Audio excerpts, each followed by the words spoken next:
music that came out of New Orleans, and it was spreading up to Chicago and New York. It coincided with the Great Migration. Right, absolutely, definitely. Where do you come down on the Storyville part of this, the sensuality being an essential? Yeah, I think very practically, we talk about in entertainment. It was also it was played in brothels. It was associated with Storyville and brothels in New Orleans. It was very functional music. Was it regarded as racy, as somehow something that a little bit of corruption, scent of corruption around it? Sure, I think there's a few things that attribute to that. First of all, its association with Storyville and prostitutes, and I think the other part.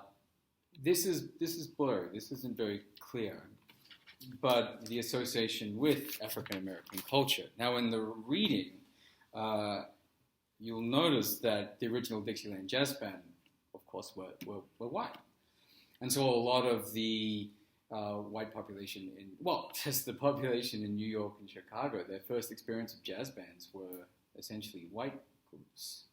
Of course, African American groups also migrated, and so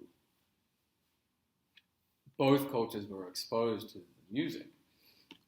But the big debate, and I mentioned this last time, is this question of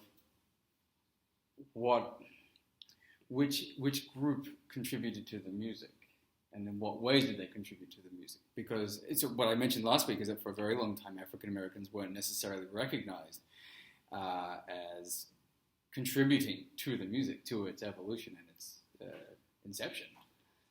And why is that? Because the first groups that we hear in recordings, the first big hits of this entertainment industry, were white, much like the original Dixieland Jazz Band.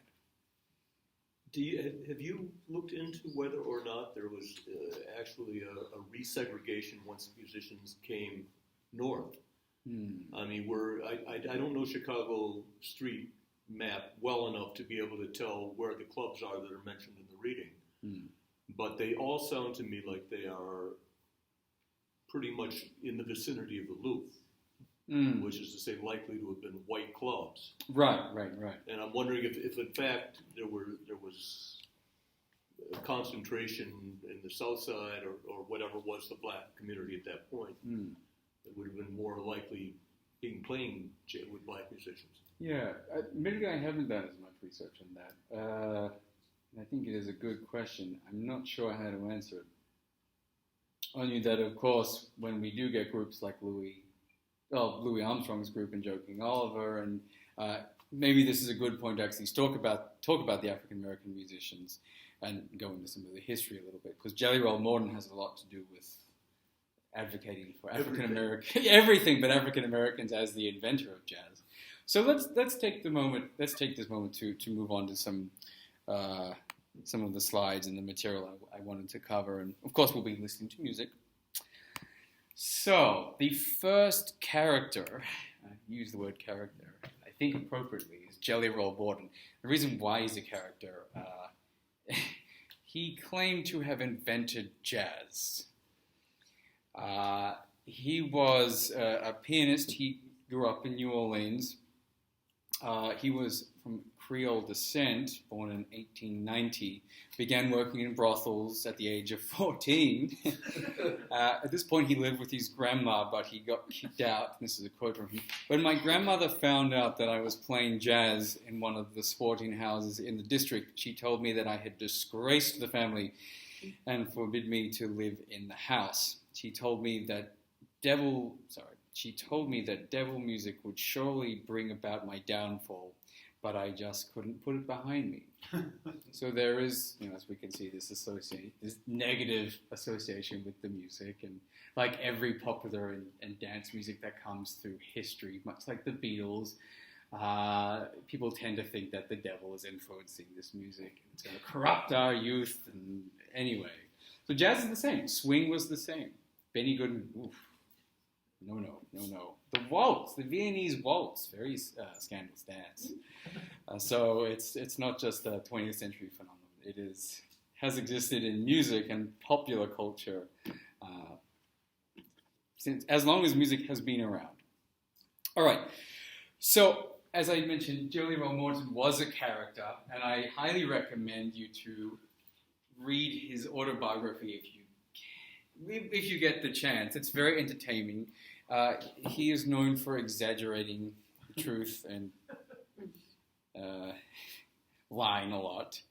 But anyway, he's a very interesting character. I want to play one song of his. Before I do, my old professor at New England Conservatory told me this hilarious story where, so again, has a Creole background, so he's fairly proficient on the piano. I would say very proficient at the piano. Remember, the Creoles have this European connection to European music, so they're technically proficient. So there's this story where Jelly Roll Morton, he toured around the States. He went all over the place, claiming that he invented jazz and would play ragtime, blues, tunes, all that stuff. And there's this story where people would say, "Oh, you can't read music," and he goes, "Oh, yes, I can, and he knew a lot of classical repertoire. And so people would put all kinds of pieces in front of him. And the example my professor told me was that one day one person put a Chopin prelude in front of him, and he knew it. But he would pretend he hadn't seen it before. So he would sit at the piano and play it perfectly. So he was a character, he was a joker, he was a liar. But anyway, so one of the pieces I wanted to play of his, this is a composition of his called King Porter Stomp. Now, some of you might recognize it because Benny Goodman does record this a little later. So here is King Porter Stomp.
What did people hear? Like getting up and doing the Charleston. Right. Okay. Has this dance element? Absolutely. What else? Yes. It seemed to get more complicated as it went on. Absolutely, yeah. Definitely. I mean, I think that's a good example of his virtuosic approach to the piano, or his musical capabilities. Very proficient. Absolutely, yeah. His left hand, he's chording sometimes, but then he will break out into individual bass notes and starts to hit passing notes. It's pretty impressive. Right. It's a little bit of a bounce of the stride stuff going on. Right, There's absolutely. all kinds of stuff going on. Most definitely. Paul. I was just going to say it's very, very rich. So much going on between the right hand and the left, and again the left hand. Yeah, definitely. Raking patterns and. Absolutely. Yeah. Did he have a formal structure, or did he have students? Did he have proteges, or did he just go around and perform and people kind of pick it up? Yeah, that's a good question. I don't know if he had any formal students. I think the tendency back then was that you might take someone under your wing. As we'll see very shortly, Louis Armstrong had a mentor, and that mentor had a mentor, Buddy Bolden. But I don't know of any students of Jelly Roll Morton. But I'm sure there were people that followed him, and I'm just not sure of it. But that's a really good question. I asked him specifically with him because of his personality. Yeah. I just lends itself to that. Yeah, no, right. Yeah. I wonder if he'd be too worried about revealing his secrets. Maybe that's, I don't know. I get that. I get that feeling. That's what he'd be like. But it's a good question. Yes. Just because of the graphic there, he seems to have a fully written out score in front of him.